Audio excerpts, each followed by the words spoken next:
Well, these are stories of our leaders who's been here for a while, and these are the overdue team elite, so it's about time they fight. Anyway, quickly, one more. Jocelyn, let's welcome Jocelyn, our star leaders as well.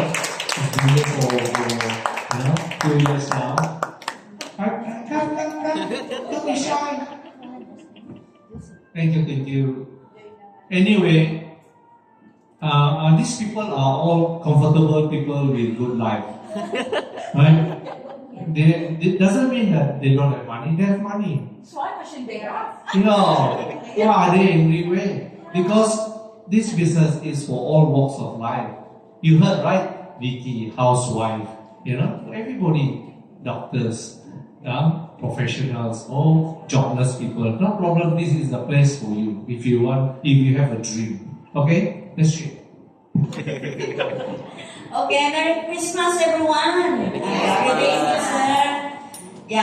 Actually, na-introduce lang din po ito sa akin ng Rayway, sa isa sa co-parents ko lately. And then, dahil ni Team Elite Pabo Aubrey, napakitaan niya ako ng bilog-bilog, paano kumikita, nabilog din niya ang ulo ko, mag-invest.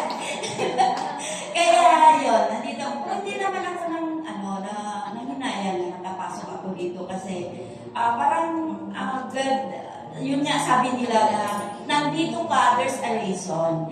Kasi mula nung napunta ako dito is nagkataon din namang nakasakit ang mga kapatid ko ng may na-stroke, nakasakit sila sa baga, ang dami nilang sakit. So ako yung way, can you imagine ang the amount of per year, ipamigay ko lang yun sa mga kapatid ko para matulungan sila. So parang ako ang ginagamit ng Panginoon para matulungan ko ang mga kapatid ko na nagkasakit. So, dito rin, naranasan ko dati, siyempre, may kakayahan mo konti na magka-travel, pero wala kang tayo. Pero dahil nandito ako sa Rayway, marami akong napuntahan. Marami akong lugar na country na napuntahan na before, na hindi pa ako nag-Rayway, hindi ko napuntahan. So, marami, makatulong ka rin sa mga taong nangailangan. Halimbawa, kahit ako, mga friends ko, or kapitbahay, pag mayroong sakit, nag-o-offer din ako talaga ng tulong sa kanila through Cordia.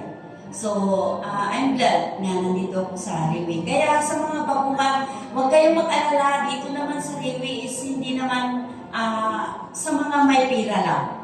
Dito, mas maganda yung walang-wala ka kasi magsikap ka talaga. Kumbaga, from nothing to something, na mabago ang buhay mo. Lahat naman dito nga nangunguna na sa rank, talagang wala din naman sila before. So, talaga, dito mas tatagan mo lang ang loob mo. Hindi lang kapalan mo ka. Kasi ang rejection is marami. Marami talagang rejection. Pero, laban lang. Don't give up. Yan lang. Kasi ang mali is, they give 99%. Only 1% sarili mo. Lalaban lang. Don't surrender. Yan lang. Fight. Thank you.